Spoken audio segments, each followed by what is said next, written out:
అంగుళ్యగ్రైరరుణకిరణైర్ముక్తసంవృద్ధరంధ్రం వారం వారం వదనమరుతా వేణుమాపూరయంతం వ్యత్యస్తాంఘ్రిం వికసకమలఛాయ విస్తారినేత్రం వందే బృందావన సుచరితం నందగోపాలసూనుం.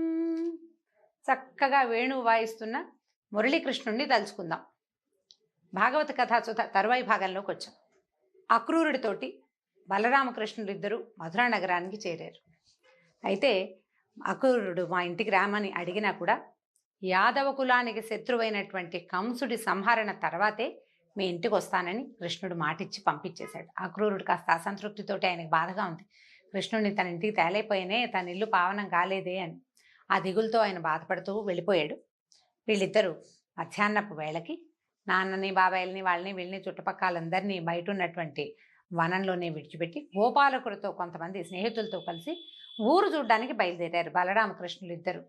ఎలా చూస్తున్నాడంటే అగడ్తలు, కోటలు, బురుజులు, పతాకాలు, రాజభవనాలు, వీధులు, గుర్రాలు, రథాలు, వీరులు, ఏనుగులు, మేడలు, వాద్యాలు, యువతులు, ధాన్యాలు, ధనాలు, గొప్ప గొప్ప ఉద్యానాలు, నడబావులు, వీటి వల్ల అత్యంత శోభతో ఒప్పారేటువంటి మధురా నగరాన్ని చూస్తున్నాడట కృష్ణుడు. ఇద్దరు కలిసి ఊళ్ళో తిరుగుతున్నారనమాట. వీళ్ళు పల్లెటూళ్ళలో ఉన్నారు. పల్లెటూరే కాదు, అదంతా అడవి. వాళ్ళకల్లా పచ్చటి చెట్లు, చేమలు, జంతువులు, ఆవులు, దూడలు, ఎడ్లు, గోవత్సాలు, గోపబాలకులు తప్పిస్తే ఇంకా ఏమీ లేవు. వాళ్ళకి తెలిసినవి తాడి చెట్లు, వనాలు, గోవర్ధనగిరి, అదే తెలుసు. ఇక్కడికి వచ్చేసరికల్లా కృష్ణుడికి ఏం వింత, భగవంతుడికి వింత కాదు, ఇదంతా ఆయన సృష్టే. బలరామకృష్ణులకి వింత లేదు. ఆయనతో పాటు ఉన్నటువంటి మిగిలిన గోపబాలుడు అందరికీ వింత. కృష్ణ కృష్ణ, అజ్జుడు ఇజ్జుడు, ఆ ఇల్లు ఎంత ఎత్తుందో, ఈ గోడ ఎంత ఎత్తుందో అని చూపిస్తున్నారు. అట్లా చూసుకుంటూ వెళ్తున్నారు. చూస్తూ ఉంటే ఈ ఊళ్ళోకి ప్రవేశిస్తుంటే మామూలుగా ధనుర్యాగం ఒక పెద్ద ఫంక్షన్ ఒకటి జరగబోతోంది, వీళ్ళంతా వస్తున్నారని తెలుసు. ఊళ్ళో చెప్పుకుంటున్నారనమాట. ఈ ఆడపిల్లలు ఒకళ్ళనొకళ్ళు పిలుచుకుంటున్నారట. నందుని తపస్సుడికి అంటే ఇతను వసుదేవుని కుమారుడేనని అందరికీ, కొంతమందికి తెలుసు, అందరికీ తెలియదు. ఈ వరుణుడు నందుడి తాలూకు తపోఫలితంగా పుట్టినటువంటి కుమారుడు. పైగా ఈయన ఎలాంటి వాడు? కరుణా సముద్రుడు, ఇందిరా సుందరిని చేపట్టిన వాడు. విష్ణువే సాక్షాత్తు నందుని ఇంట్లో పుట్టాడని చెప్పుకుంటున్నాము. ఎంత బాగున్నాడోట, ఎంత బాగుంటాడో, ఎంత అందమైన వాడో, వాడిని చూద్దాం రండి రండి అని ఒకళ్ళకొకళ్ళు చెప్పుకుంటున్నారట. పురంలో ఉన్నటువంటి అందగత్తెలందరూ గోవిందుడిని సందర్శించడానికి ఉబలాటపడి ఒకళ్ళు తింటున్న అన్నం కంచం వదిలిపెట్టి వచ్చేస్తున్నారట. పడుకున్న వాళ్ళు పడుకుని లేచి వచ్చేస్తున్నారట. తలంటుకుంటున్నారట. తల మీద నురుగంతా అక్కడే ఉంది, నీళ్లు పోసుకోవట్లేదుట. పెద్దాళ్ళంతా తిడుతున్నారు, వద్దు వద్దు, ఏమిటి మగపిల్లని చూడడానికి బయటికి వెళ్ళేది, అట్లా వెళ్ళకూడదని. అయినా సరే వింటలేదుట. పిల్లల్ని ఎత్తుకున్న వాళ్ళు, తల్లులు కూడా పిల్లల్ని దింపేశారు. సగం అలంకరణలతోటి, సగం సగం చీరలతోటి, సగం నగలు, సగం దండలు, మైపూతలు, అవి మొహానికి రాసుకోవాల్సిన చేతులది మొహం మీద రాసుకుని కొంతమంది, సగం వస్త్రాలు ధరించిన వాళ్ళు అట్లా పరుగులు పెడుతూ బయటికి వెళ్ళి చూస్తున్నారట. రత్నాలు కూర్చబడిన ఎత్తైన బంగారపు మేడల మీద నిలబడి గుంపులు గుంపులుగా పైన నిలబడి చూస్తున్నారు. ఎట్లా ఉండంటే తామర రేకుల వంటి కన్నులు కలిగినటువంటి కృష్ణుణ్ణి అపరిమితమైన కాంక్షతోటి దర్శిస్తున్నారు. అందరూ ఒకళ్ళనొకళ్ళు చూసుకుంటూ చెప్పుకుంటున్నారనమాట. ఇంతే ఉన్నాడు, ఎంత మెరిసిపోతున్నాడు, పూతన పాలు దాగి దాన్ని చంపేసేట, అసలు ఎలాంటి వాడు అంటే చెప్పుకుంటున్నారనమాట. ఇవన్నీ విషయాలు ప్రపంచం అంతా వచ్చేస్తాయి. ఊళ్ళో ఒకటి జరిగితే ఇదిగో పులంటే అదిగో తోక అంటారు. క్రమంగా మధురా నగరంలో వ్యాప్తి చెందిపోయింది. విష్ణువే నందుని ఇంట ఆవిర్భవించాడు. అతను చాలా జగదేక ప్రఖ్యాతుడుగానే అయిపోయాడు ఆ వయసుకే. అప్పటికే ఇతను లేని ఆ పట్టణం అరణ్య ప్రదేశం, ఇతన్ని కలియని జన్మ నిరుపయోగం, ఇతన్ని పలుకులు ఇతనితో మాట్లాడని జన్మ వృధా, ఈయన చూడని కళ్ళు నిజంగా వృధానే. ఇట్లా మాట్లాడుకుంటున్నారు ఒకళ్ళనొకళ్ళు. అబ్బో ఎంత బాగా ఉన్నాడో, ఎంత బాగున్నాడో అని. ఇంక అసలు కళ్ళతోటే వాళ్ళు తాగేస్తున్నట్టు, కంట్లోనే ఆ రూపాన్ని నిలుపుకుంటున్నట్టుగా ఆనందం పట్టలేక పువ్వులు జల్లేశారట. ఎక్కడ ఏ వీధి వైపుకు వెళ్తే ఆ వీధిలో ఉన్నటువంటి మేడల నుంచి ఎంతోమంది అప్సరసలని పోలినటువంటి సుందరాంగులంతా, అందులో పెద్ద చిన్న భేదం లేదు, వృద్ధులు, ప్రౌఢలు, యువతులు, బాలలు కూడా అందరూ పువ్వులు జల్లుతూ శ్రీకృష్ణుడిని స్వాగతించారు. తర్వాత ఏమైంది, ఇక కొంతమంది బ్రాహ్మలు ఎదురుపడి, మధురానగరంలో బ్రాహ్మణులు పలు విధాలైనటువంటి చందన ద్రవ్యాలను, పువ్వులు, పళ్ళు, శుభకరాలైన పచ్చని అక్షుంతల్ని కానుకలుగా ఇస్తూ ఆ ఉత్తములైన వసుదేవ కుమారుడిని ఉత్సాహంగా పూజించారు. బ్రాహ్మలు కొంతమంది ఎదురొచ్చి భగవంతుడి అవతారంగా జన్మించినటువంటి బాలకుమారులిద్దరిని విశేషంగా పూర్ణ కుంభాలతోటి అర్చించారట. ఆ తర్వాత అలా వెళ్తూ ఉంటే ఏమైంది, దారిలో ఒక చాకలి వాడు కనిపించాడట. అతను వస్త్రాలు మోసుకుంటూ వెళ్తున్నాడు. వెళ్తుండేసరికల్లా ఈ పిల్లలిద్దరూ అడిగారనమాట, బలరామకృష్ణులిద్దరూ, మేము మీ రాజుగారి నగరానికి అతిథులుగా వచ్చాం. మా మందలో మాకు ధరించడానికి మంచి బట్టలు లేవు, నీ మూటలో ఉతికిన బట్టలు ఉన్నాయి, మేము రాజుగారికి అల్లుళ్ళమే, ఆ వస్త్రాలు మాకు ఇచ్చేసేయమని అడిగారు. అడిగేసరికల్లా రజకుడికి కోపం వచ్చిందట చాకలివాడికి. ఏమిరా డింబక, ప్రభుగారి వస్త్రాలు మీకు ఇవ్వమంటావా? ఇది న్యాయమా? ఆ బట్టలు వేసుకోవడానికి యోగ్యులేనా మీరు? మీకు ఇలా పైగా పాలు పెరుగు నెయ్యి అవి ఎక్కువ తిని తల కొవ్వింది మీకు. ఉచితంగా వస్తున్నాయని బాగా పాలు పెరుగు తింటున్నారు, దాంతో మీకు తల కొవ్వెక్కింది. మీకు కాకపోతే ఇలాగ గొల్లలు అంటే జాతి పేరు చెప్పటం లేదండి. గొల్ల అంటే ఇదేదో కులం అని భావించడానికి వీల్లేదు. భాగవతంలో ఉన్న పదమే ఇది. గొల్లలంటే గోవులని కాచేవాడు అని అర్థం, అంతే. అయితే మీకు ఇలాంటి మాటలు ఎలా వస్తాయి? రాజుగారి బట్టల్ని అడుగుతావా నువ్వు? రాజుగారి ఆగ్రహానికి నువ్వు గురవుతావు, ప్రాణాలు పోగొట్టుకుంటావు. అసలు మా రాజుగారి సొమ్ము ముట్టుకోవడానికి రాజులే భయపడతారు. నీ బతికింత నువ్వెంత, ఇలా బట్టలు అడుగుతావా? నీకు ఇంత రాజస్వం అని పోపో అని కసిరేశాడు. కసిరేసేసరికల్లా కృష్ణుడి కోపం వచ్చిందట. రెచ్చిపోయి మాట్లాడుతున్నటువంటి వాడి పొగరబోతూ వదరబోతూ అయిన చాకలి వాడిని చూసి ఏం చేశాడట, ముంజెత్తుతో తల ఊడిపడేటట్టుగా కొట్టేట. ఒకటే దెబ్బ, తల పగిలిందనమాట. ఆ పైనుంచి మేడల మీద నుంచి చూస్తున్న వాళ్ళు, కింద నిలబడి వినోదం చూస్తున్న వాళ్ళు, చోద్యం చూసేవాళ్ళు చాలా మంది ఉంటారు కదా, అందరు అదిరిపోయారు. ఒక్క దెబ్బకి పడిపోయాడేమిటి, పిల్లాడెంతున్నాడు, వీడి దెబ్బ ఏమిటి, ఒకటే దెబ్బ. పడేసరికల్లా కింద పడిపోతే వీళ్ళు ఏం చేశారు, బట్టలు ఈ కింద పడిపోయిన వాడిని చూసి మిగిలిన వాళ్ళ చాకళ్ళంతా పరిగెత్తేశారు. పరిగెత్తేసరికి వీళ్ళు ఏం చేశారు, తమకు కావాల్సిన బట్టలన్నీ తీసుకుని వాళ్ళిద్దరూ తమకు కావాల్సినవి తీసుకున్నారు. మిగిలిన పిల్లలంతా చాలామంది గ్రూప్ వచ్చారు కదా వెనకాల, అందరూ బట్టలు ఏరుకున్నారు ఆ మూటల్లో నుంచి. ఇంతలో ఒక చేనేతో పని చేసే ఒక సాలివాడు ఆ దారిలో వస్తున్నాడు.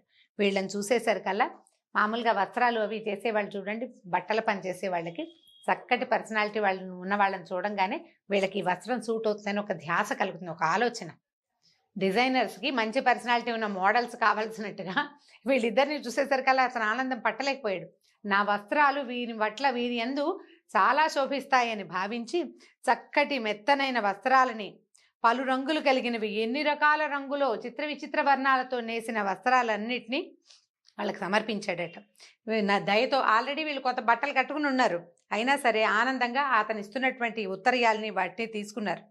చాలా సంతోషించి వాళ్ళకి ఏం చెప్పాడంటే, ఐశ్వర్యాదుల్ని అనుగ్రహించి తన సారూప్య సంపత్తిని కూడా ప్రసాదించాడు.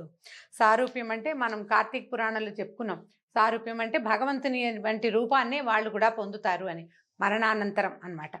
తర్వాత ఏం చేశారు వీళ్ళు, పువ్వులు కట్టే సుధాముడు అనే ఒక అతని ఇంటికి వెళ్ళాట. మాలాకారుడు సుధాముడు అనేవాడు. వెళ్ళేసరికల్లా చాలా ఆనందించాడు. చక్కగా అర్ఘ్యం పాద్యం ఇచ్చి కూర్చోబెట్టాడు. తాంబూలము గంధము ఇచ్చి ఏమన్నాడంటే, అయ్యా, ప్రపంచానికే అధికారమూర్తులు మీరు, ధరణీ చక్రాన్ని సంరక్షించటానికి, భూదేవిని సంరక్షించేందుకు అవతరించిన మహానుభావులు, మీ రాక వల్ల మా వంశం పావనమైంది, మా ఇల్లు సిరి సంపదలతో నిండిపోయింది, నా జన్మ ధన్యమైంది, నన్ను ఏం చేయమంటారు, నేను మీ బంటుని సెలవివ్వమన్నారు. అనేసరికల్లా వీళ్ళు నవ్వుతూ సంతోషించారనమాట. నవ్వుతున్నారు వాళ్ళు. అక్కడి నుంచి ఇతను ఏం చేశాడు, ఈ సుధాముడు చక్కటి మాలలు, గంధపు వాసన వేస్తున్నటువంటి అత్యద్భుతంగా చాలా చక్కటి నైపుణ్యంతో కట్టినటువంటి మాలలని వీళ్ళకి సమర్పించాడు. ఆ దండలు వేసుకుని కృష్ణుడు అన్నాడు, నువ్వు మాకేం చేయక్కర్లా, నీకేం కావాలో కోరుకోమన్నాడట. అనేసరికల్లా ఆయన అడిగాడు, అయ్యా, నీ పాదాల పరిచర్య, నీ పాదాలు పూజించే భక్తులతోటి చెలిమి, అధిక ప్రాణుల మీద అంటే అఖిల ప్రాణుల మీద అత్యంతమైన అపరిమితమైన దయని నాకు ప్రసాదించమన్నాడు. ఎట్లాంటి వరం చూడండి, ఇల్లు వాకిలి, ధనము ధాన్యము, లేకపోతే ఉత్తమ గతులు, ముక్తి మోక్షం, వాటిని కోరుకోకుండా అడిగాడు. నీ పాద కమల సేవయు, నీ పాదార్చకుల తోడి నెయ్యమును నితాంతాపర భూతదయయున్ తాపసమందార నాకు దయసేయగదే అని అడిగాడు. భక్తుల తాలూకు కోరిక, నిజమైన భగవద్భక్తి కలిగిన వాడు కోరుకోవాల్సిన కోరిక, మానవులు కోరవలసిన కోరిక. ఎందుకంటే అశాశ్వతమైన వాటిని వేటిని కోరుకోకుండా ఏమడుగుతున్నాడు, ఎప్పటికీ భగవంతుని యొక్క పాదచర్యలు, ఆయన పాదాలని పరిచర్య చేయటమే, భగవంతుని మీద నుంచి దృష్టి పక్కకి తొలగిపోకుండా ఉండే విధానం. తర్వాత నీ పాదాలని పూజించే భక్తులతోటే నాకు స్నేహం, అఖిల ప్రాణుల మీద అత్యంత అపరిమితమైన దయ, నా వంటి వారే ప్రపంచంలో ఉన్న ప్రతి ప్రాణి అని గుర్తించగలిగే జ్ఞానాన్ని నాకు ప్రసాదించమన్నాడు. కులశేఖరాల రచించిన ముకుందమాలలో కూడా ఇలాంటి శ్లోకమే ఉంటుందండి.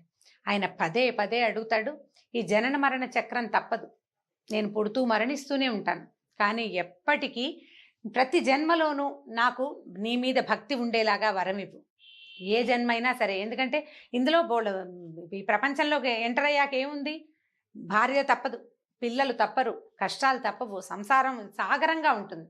అయినా కూడా నాకు నీ మీద ప్రీతి, భగవంతుని పట్ల విశ్వాసము, తొలగిపోని వరాన్ని ఇవ్వమని అడుగుతాడు. నిజమైన భక్తులు కోరుకోవలసిన మహత్తరమైన కోరిక. భాగవతం చదివితే మనకి ఇలాంటివి చాలా తెలుస్తాయి. ఎందుకంటే ఇల్లు, వాకిలి, ధనధాన్యాదులు అన్నీ అశాశ్వతమైనవి. శాశ్వతమైనది ఏంటంటే భగవంతుని పట్ల భక్తి. అది మనని దారిన అదే ముక్తిధామానికి చేరుస్తుంది. ఇలా అడిగినటువంటి సుధాముణ్ణి కృష్ణుడు అనుగ్రహించాడు. అతనికి బలము, ఆయుష్యము, తేజస్సు, యశము, సిరి సంపదలు కరుణించి అతని ఇంటి నుంచి బలరామ సహితుడై బయలుదేరి రాజవేతిలోకి వెళ్ళిపోయాడు. అక్కడి నుంచి బయలుదేరి వెళ్ళిపోయారు వీళ్ళిద్దరు. ఇప్పుడు చూడండి, ముందు మొట్టమొదట నీకెందుకు బట్టలు అని అడిగిన వాడిని, అన్నవాడినేమో దండించాడు. నీకు కావాల్సింది, నువ్వు ఎంతో బాగున్నావు, నీకు నా దగ్గరున్నవి ఇస్తాను అని భగవంతుడికి అంటే తన దగ్గరున్న వస్త్రాన్ని సమర్పించినటువంటి సాలివాడినేమో అనుగ్రహించాడు. అతనికి కావలసినవి ఇచ్చాడు. చివరికి మూడో వ్యక్తిగా ఎదురుపడినటువంటి సుధాముణ్ణి అతను కోరిన కోరిక, అతను కోరింది ఎంత అత్యద్భుతమైన కోరిక, అతని కోరికతో పాటు భూమి మీద అతను ఉన్నన్నాళ్ళు అతనికి బలాన్ని, ఆయుష్ని, తేజస్సుని, యశస్సుని, సిరి సంపదల్ని కూడా కరుణించాడు. భగవంతుణ్ణి ఆశ్రయించవలసిన విధానం ఏమిటి అనేది భాగవతంలోనే తెలియబడుతుంది. ఒక దశమస్కంధమే కాదు, భాగవతం మొదటి నుంచి చివరి దాకా ప్రతి చోట భగవంతుణ్ణి ఆశ్రయించవలసిన విధానం ఏమిటి, మనం పరానికి కోరుకుంటే ఇహం కూడా మనకి లభిస్తుంది. నాకు నువ్వే కావాలి అంటే నా దగ్గరికి చేరేదాకా నువ్వు హాయిగా ఉండమంటాడు భగవంతుడు. కష్టాలు పడుతూ ఉండు అని చెప్పడు, నీ చావు నువ్వు చావమనడు. తన సారూప్యాన్ని అనుగ్రహిస్తాడు, తనలాగా ఉండే అవకాశాన్ని భక్తులకు ఇస్తాడు. ఈ రకమైన చర్చతోటి ఈ భాగాన్ని ఇంతటితో సమాప్తం చేద్దాం. తరువాత ఏం జరిగిందో వచ్చే భాగంలో తెలుసుకుందాం. నమస్కారం.